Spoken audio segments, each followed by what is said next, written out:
napa? Kepengin tok ladeni wong ayu. Nek wis sampun to. Kowe kepengin duwe anak piro tak turuti. Maksudnya anak piro? Sesuk tak jak pengen. Kowe tak jak nonton banjir. Aja Raden. Pengen. Kene. Ku tak grawuk liyane. Nyah. Nah, ngono. Ini ora kuat. Tapi meng mandek nek kene.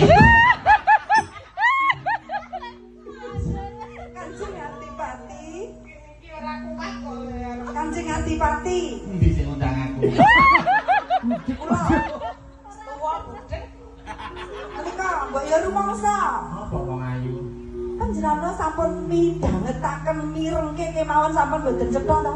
Mbok inggih sampun. Anak kampung ibu. Iki arep endi iki? Dayat, dayat. Yo.